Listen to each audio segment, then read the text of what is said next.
Us to our commissioners workshop. Anybody from the public wishing to speak with the commissioners on any topic, please feel free to do so after stating your name and address. Anybody for the workshop? Yes, sir.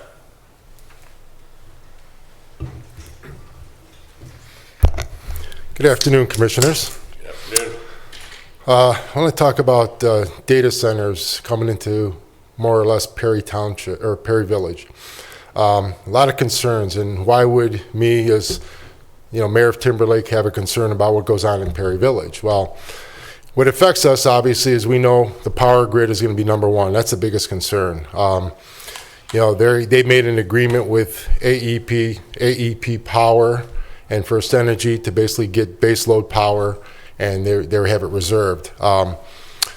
The other problem we have is that there's also a data center. We hear that Meta is making a deal with Perry Nuclear Plant where they're going to be taking care of the upgrades. For what I'm hearing is it's going to be about 300 megawatts that's going to be upgraded, and they're going to pay for all the costs.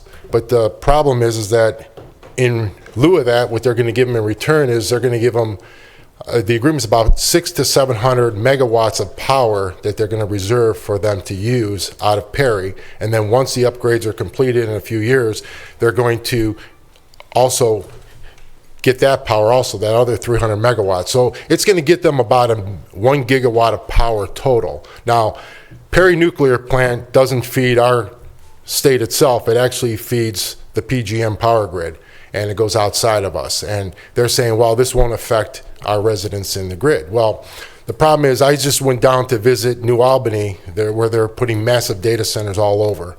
They're putting these huge substations there where they're going to be taken off of our grid. I mean, as soon as you drive into New Albany, picture this, you're just miles and miles of just high tension, high voltage wires, okay? And they're everywhere. And you see them coming in, then they drop them down into these substations where they're going to be tapping into it. Now, problem with that is that these permits are out there. We use on an average about 15 gigawatts a day of power, okay? And actually, I was just at a meeting last week for mayors and managers down in Columbus, and one of the questions was, are we a net importer or exporter of power? And we are actually a net importer. We import about 9% of the power that we need when our demand is high. Now, the other problem we're going to run into is we have, right now, the most we can produce is, I believe, about 30 gigawatts. And the thing is, that's if everything is running, which we don't have everything running at one time. So I think on an average, the maximum we can go without interfering the grid is about 25. Well, that's about where we are at the peak time when all the air conditioners and businesses in the summertime are using their max power. What I'm getting at is that even though these data centers say they have agreements with the power company, and again, it's predictable, sustainable, yeah, because they're drawing power 24/7. They never take a break. So pretty much that's eating into our base load. And when they're using our base load, we don't have any more reserve power, which means then they're going to use these smart meters, which House Bill 66 basically allowed them, and back in 2019, they allowed First Energy to put on our houses unless we opt out and get penalized $28 a month, which they won't even allow us to call in and read the meter to save the $28. But anyway, besides that, what's going to happen is the AI centers that we're building are going to regulate our power grid and basically shut off people's power intermittently. And it's going to happen because, again, they have to be run 24/7. They need cooling. And it gets me into another thing. I was talking with the storm management because, again, they're going to be discharging. Even though they go with a closed loop system, they still have to purge those systems, and there's chemicals in those closed loop systems that have to be discharged into our wastewater treatment plant. Those treatment plants are not designed, it's only designed to handle biomaterial, okay? Anything organic that can break down and decompose. Well, these forever chemicals don't do that. It prohibits that process. And what happens is when they enter our treatment plant, they just get passed right through into our lake, and they use our lake as a dilution pond, which, again, the EPA now is currently lifting restrictions on these contaminants that are being allowed to be discharged. They're raising the contaminant levels so that, again, these data centers can discharge these certain forever chemicals. So this is another major impact. So, and then the water usage, I know Perry Village, again, they're saying that they have already committed that they're going to be drawing about 250,000 gallons a day from the water treatment plant. But the thing is that looking at what they're doing, that's probably okay for the 6 buildings they have planned now. But again, we know there's going to be expansion, because why put 6 buildings on 300 acres? I mean, it just doesn't make sense. And of course, if they're going to be getting a 75% tax abatement, why not build more buildings, which I'm sure they will. But then the problem is they're not going to have enough water, because again, they need water to cool. Now they say, well, we have air cooling. Well, that's all great, but the problem is in the hot summertime, they still have to back it up with water, okay? Because again, the temperatures are too high to air cool alone. Another problem that they have is that when the power demand, they even have in their proposal that they don't want to put a strain on the grid. So what they're going to do is they're going to put backup generators, they're going to run those at the time when the grid is possibly strained. Well, that's great, but the thing is there's 2 components, either backup diesel generators, which put out a lot of pollution and again make a lot of noise, or now what they're coming up with, these natural gas turbine generators. They're efficient, but the problem is they also need water as part of their process to run the turbines. So that, again, more water consumption. And on top of it, the noise factor. Those things are about 100 megawatts each. If they're putting a 1 gigawatt center, 1 gigawatt plant like they're gonna do, you need 10 of those units. So figure 10 of those things running 24/7, screaming, loud, polluting the air, obviously. So all these things are not even looked into. And what I'm seeing with the proposal that was proposed to Perry especially, okay, there's a lot of projections there. And to me, those numbers are all falsified. They're using projections of, for example, just one, they're saying that it'll generate $426 million of property tax revenue over the next 31 years, but the abatement's only for 15. And we know that they're not going to, even if they do last 15 years, when the abatement runs out, they're going to renegotiate, just like Lubrizol did for Wycliffe. And again, who flips the bill? The property owners are going to be the ones that basically are going to have to come up with that extra. So these are a lot of the concerns that we have on these things. And I think the biggest thing is that because of the amount of power that's going to be taken off our grid, people think, well, you know, it's all going through PGM that serves 13 states. If we don't do it, the other states are going to do it. Problem is, we don't generate enough to be able to put these data centers in where they're using this 24/7 power uninterrupted. And the problem is that if we can't generate enough power, we're going to have to be buying it. And when the other states are going to need it also, okay, they're not going to be able to give it to us. So again, that's where the bigger problem is. No one's looking at the big picture, that by allowing these data centers in, we're just contributing, again, to the base load power that we're going to have in our state. Would you like to speak, or would you like me to? Mr. President, Yes. I'd like to start by thanking yourself, Sheriff Liam Bruno, his daughter Heather, member of the Planning and Zoning Commission for Perry Village, all of you as Perry residents, for the leadership role you've taken in pushing back on the data center issue. We certainly acknowledge that we have to have some level of technology, and data centers are a part of that, but where they should go, how they should be regulated, how they should be taxed, those are the questions that have to be answered. And plopping a giant data center in a residential neighborhood, lowering environmental restrictions, and giving a 75% property tax abatement, when the one positive to a local community is the taxes paid, and you give away the taxes, it's just a raw bad deal. So I want to start by saying thank you to you and the sheriff for pushing back there. I also want to thank Mayor Mara for taking this interest in other communities around Lake County. I know that you were central to the moratorium that was passed in Eastlake on allowing data centers. I know that your council is looking at a moratorium in Timberlake, and the Paynesville Township trustees recently voted for a moratorium as well.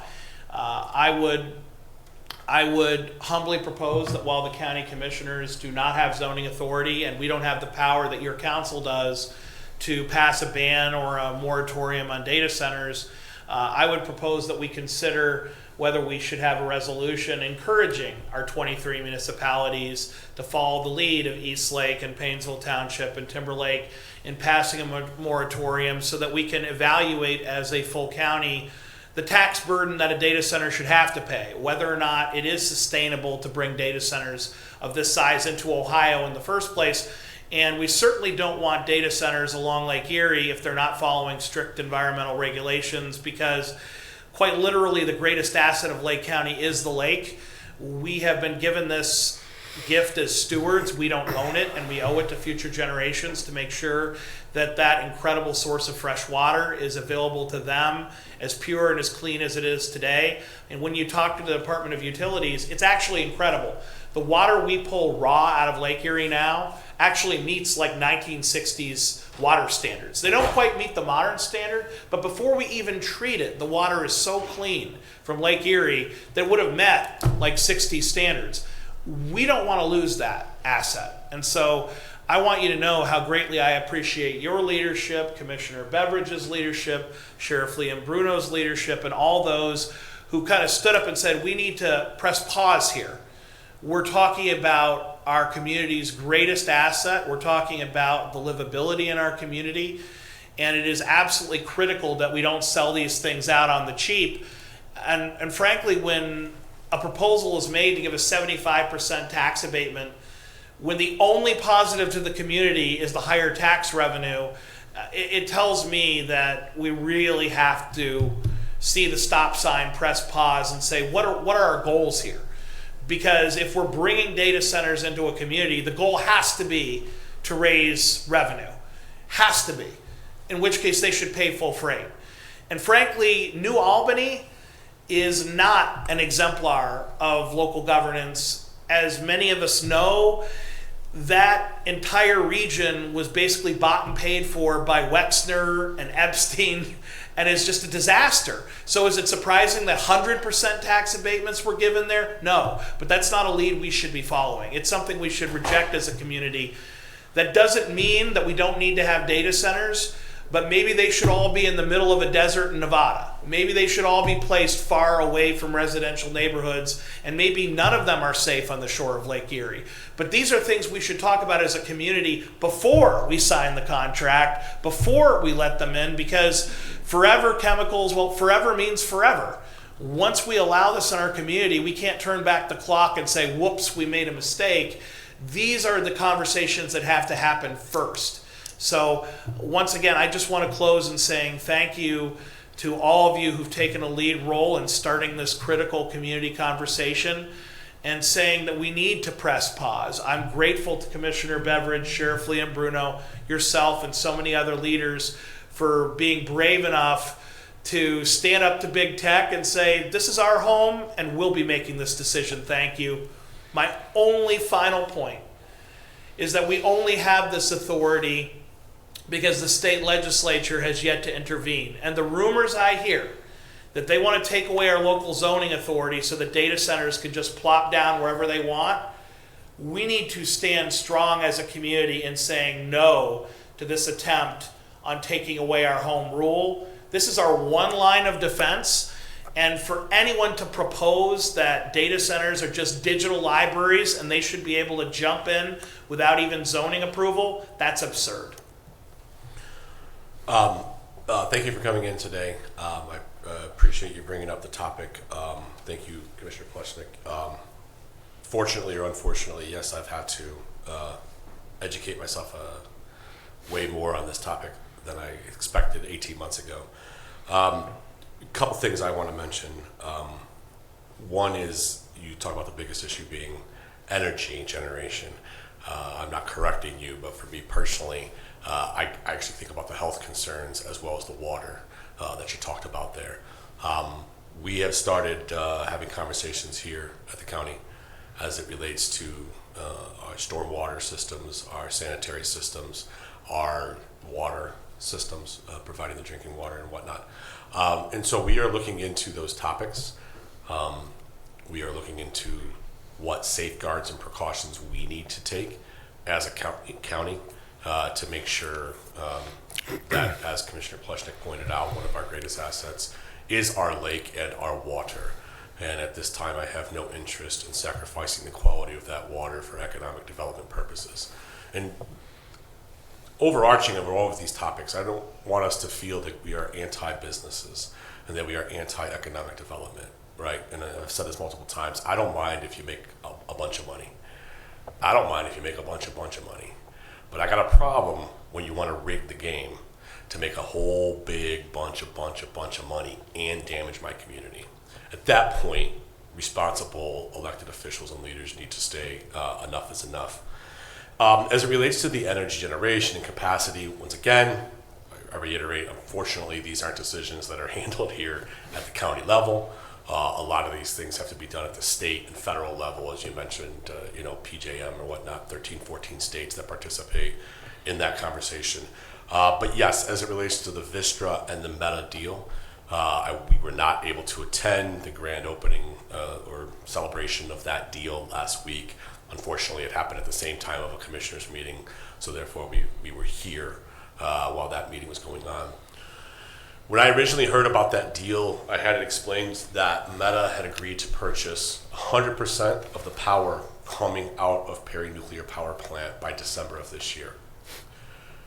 I then was told it was 90% by December of this year, and as I understand, I think there's a data center someplace in central Ohio where that power is going to be rerouted. I had the privilege, I'll say privilege, to sit on our board of revisions when some of the power plants in our community have come to talk about the energy system. And one thing that bothered me was that energy companies are allowed to pass on the cost of capital and the capital requirement to build a plant.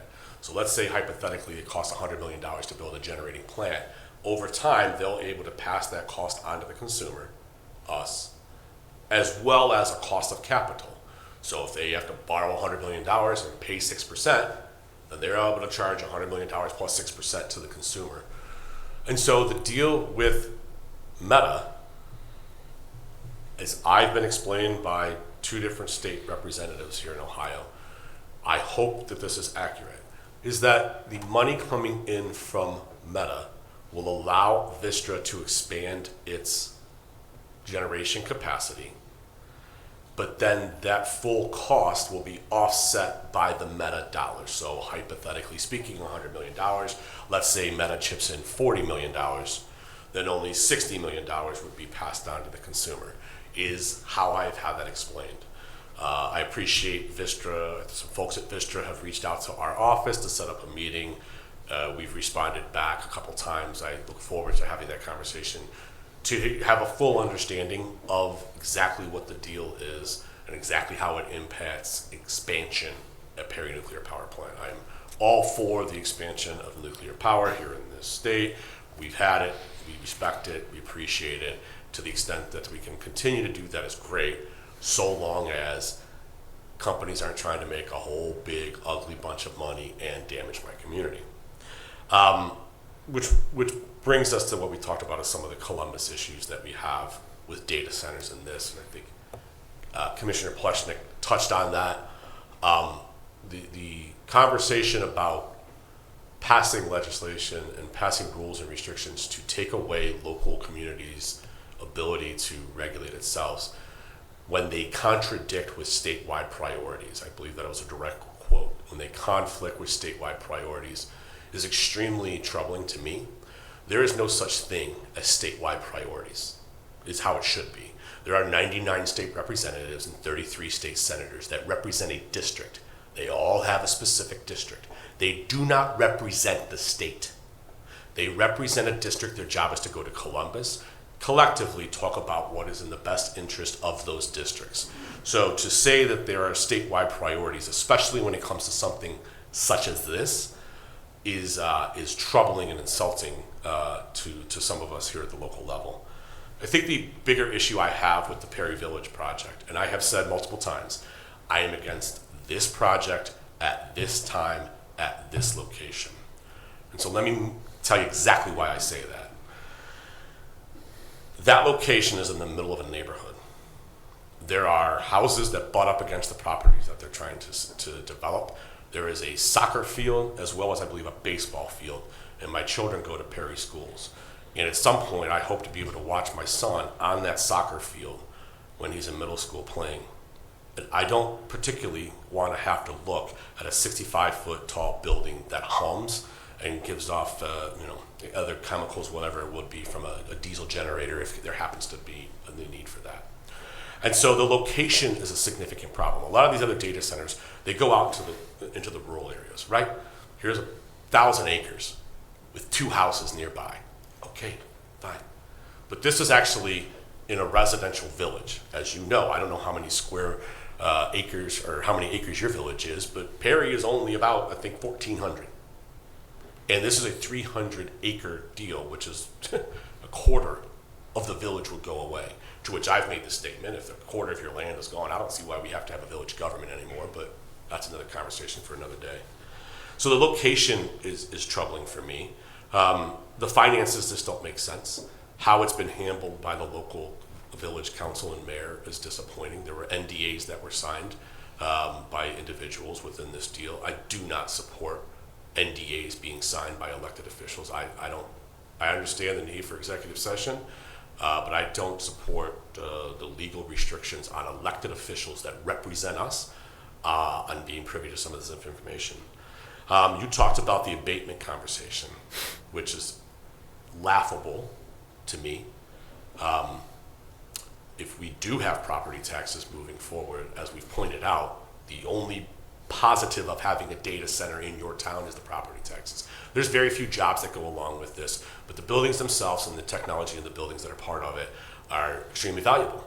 And giving away the property taxes makes no sense to us. We have the land here in Ohio, we have the water here in Ohio. Why are we trying to make it that much more attractive? I get it. And so the abatement proposals that came out, you referenced a number of over $300 million over 31 years. There's a reason why that is, and that's because 85% of those revenues come in after year right. 15. Yep. And I don't know if somebody miscalculated and didn't realize that there was a county commissioner that actually lives in Perry Village that can understand numbers, but it's my day job to explain to folks when you're getting hustled. Yeah. And the fact that they're asking for about $140 million worth of abatements, and they're offering up $10 million in free trash and a monument here or there, and to date, they've offered nothing to the schools. Nothing. There has yet to be a pilot offer to the schools. And for the village to even consider abating up to 75% of the property taxes collected for a 10-year period to that school system is once again laughable and insulting. Which brings me to the third and final point of this project. I've had it explained to me, once again, by state representative, and I don't know to the truth of this, but I'm going to ask more questions too, that the developer in question here under contract is not a data center operator. That's correct. This is not Meta or Google or Amazon coming into your town and saying, we're going to build a building and here's exactly what we're going to do, here's exactly how we're going to cool it, here's exactly what we're going to do. Because then we have, as I've said, we need to have accurate information. Mm-hmm. If you tell me the chemicals that you're putting into my water, or if you're telling me the capacity of water that you need, and I have it, then I'll feel a whole lot more comfortable about whether denying or approving those things, right? That's not what this is. As I understand it, this is somebody, and I'm not trying to be crass or insulting to the developers, but this is somebody who essentially comes in and flips it. They come in and handle the real estate side of things. And then once they get that all signed up, locked, sealed, and delivered, they flip to somebody else to come in. So we're having to make decisions, and I say we, as a community, because I live in Perry Village, not as a commissioner. But that Perry Village is having to make decisions as to whether or not to approve or allow these things to come in, not knowing what the system's going to be that cools it, not knowing what the backup generators are going to be, because those are decisions that are made by the end user. Those are decisions that are made at the end of the process. And so I'm troubled by what I see out of the buyer. I got a flyer in the mail this week from the buyer addressed to the Honorable Morris Beveridge III. So they know that I'm a commissioner and I live in that village. But the other residents of that village got a flyer that basically was like a political mailer. Here's the advantages of this program. Here's the dollar amounts that are going to come to your community. It was no different than a political card that we all put out as elected officials in campaigns. It was the same thing. And if you're the developer of a property that's supposed to be good for the community and economic development, I'm having a hard time understanding why you feel the need to put out propaganda and political mailers such as that on this deal. So it's a troubling topic, to say the least. You're correct on a lot of these issues. Some of these can be handled here. Unfortunately, the vast majority of them are not handled at this desk. So I appreciate your efforts on this topic. I appreciate you continually trying to bring it up. This is a conversation that we are going to have to continue to hold with Columbus and start to hold folks in Columbus accountable for those decisions. Once again, I'm in no mood to give away our ability at the local level to say what we allow as far as plants and manufacturing and that, and where those things go and how they use our water. But there are things that we will develop. We will continue to work with our prosecutor's office and the utilities department. And when we have updates, I assure you that you will hear from us. So, thank you. Thank you. Yep. Anybody else for workshop session? Yes, sir. Again, Brian Massey, 8196 Rainbow Drive. This first thing is really just an FYI. I had a public records request for Lake Tran, took a look at their financial statements, and I saw that they had still over $50 million in cash. I sent an email request to Mr. Capel asking him to ask the board to consider rescinding the 0.25% sales tax for a period of time to get that money back into the community. I'm concerned about the inflationary costs that we all have to bear, but especially our seniors. So I'll just... The last comment I had from Mr. Capel is he said he did talk to the board. They have not made a decision on it, and I'll let you know when they decide. The other question I have is I'd like you to confirm or deny that when the new jail is ready to go and we've got to tear down the existing jail, it's going to cost $4 million to tear that structure down. And it is being contemplated that Lake Tran will be given that land, and they will put on there some type of distribution facility, I would assume similar to what they did at Lakeland. So they're going to use that as a distribution point. Is any of that true? I have no idea how much it's going to cost to tear down the jail. So if you've gotten the quotes, you're updating me. I don't think that we have yet have. It's a very rough estimate. The rough estimate's $4 million. Okay, Yeah, yeah, we have not gone out close. So yes, sure, rough estimate, $4 million to tear down. Okay. We've also had conversations with Lake Tran. Nothing has been decided yet, but yes, there's been conversations with Lake Tran about developing a transit center there as part of the overall footprint here. Yeah. We're still talking a year or so away, are we not? 2 years Yeah, away? if I Go ahead. may, I had some conversations about, the overall need for parking in the downtown core, notably for our residents and visitors here, employees, and I've been saying it during our whole construction process, is that parking is a pain in the tail, but there is parking within 4 minutes. That being said, the jail will come down. But let me rephrase that. The jail will be there at least through, it's going to be occupied until the summer of next year, and then we got to get in there and do diligence, potential asbestos abatement. So this is off the record, on the record. I'm thinking 2028 before we can get in there. Do anything and start that meaningful? process. Yeah. So we I have always that- thought the parking was the one big problem that we had It in is, the community. and we've talked. So we have the parking issue, which a potential collaboration with Lake Tran, and their busiest facility is right on the side of JFS, that transfer station right over here. Yes. And it's kind of a traffic conundrum there. There's a lot of pedestrians that walk back and forth. So does it make sense, and that's some of the conversation, to create not like the one at Lakeland Community College, not of that scale, but of that purpose, right across from the jail, keeping it in the downtown core because of the users and their use of John Family Services, county campus, utilities, unfortunately the jail. So there's some merit to doing a collaborative project in and around that footprint. Selfishly, it's the parking for the county purposes. Yeah, yeah. Well, I appreciate that. It's good that these a lot of decisions that have the ramifications for the whole downtown Painesville area. So I appreciate you at least filling us in. Thank you very much. Thank you. Okay. Anybody else for workshop session?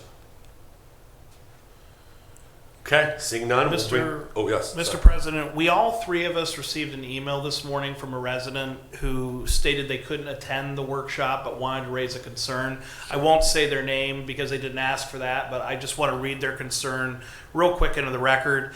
And I quote, "I'd like to mention an issue since I cannot attend today. What is the current status of improving the pavement conditions on US I-90 in Lake County? The condition of this highway section is extremely poor and has become a significant safety concern for drivers and vehicles, reflecting negatively on our communities. I hope this issue can be addressed promptly. Thank you for considering this matter. Willoughby resident." So I am aware, as I'm sure you are, that I-90 is governed by ODOT and they decide the maintenance schedule. So this is not something the commissioners can decide, but it is something that we can continue to raise, as we have in the past, with NOACA, with ODOT, and the other agencies in between. So I wanted to make sure that got on the record. It certainly is an issue I've heard complaints on, but I know from my time as a councilman that ODOT makes the decision, and so we have to apply our imprimatur to them. Yeah, if I may, Commissioner, I Yes. believe, I don't have the dates. I'm trying to scroll quickly on NOACA's plan. If you send me that email, I think they're, I know. That is ODOT scheduled within the next couple of years. Yeah, ODOT's focus now is on the west side. Yeah. They're the west side of the Cleveland I-90 Metro Corridor, but it is on the books. I'm not trying to give a vague answer, but I will get her a timeline based on ODOT NOACA data. But she is right. There's no doubt. So according to Jason Boyd, ODOT loves the Browns more than Lake County. Is that what you're saying? That was an appropriately vague response. No, I have seen, and forgive me, I don't know the date, but yes, I'm sure we can get that date and get back to the resident. Yeah, I'm That sure. it is on the books. 27, 28 or something like that. It is on the books to go out there. And to your point, it's a no. Funny enough, I also just saw a complaint about Route 20 with those potholes, and literally it was right as I had just driven down the road and thought about it myself. So clearly, my Facebook algorithm is location database to what it shows up on my. So. Geocaching. But I have forwarded you the email, Jason. If you could give a response to the resident on what we know now, obviously we want to continue to push to make that a higher priority. Will do. Okay. Anybody else for workshop session? Seeing none, that'll bring us to a close. Thank you, folks.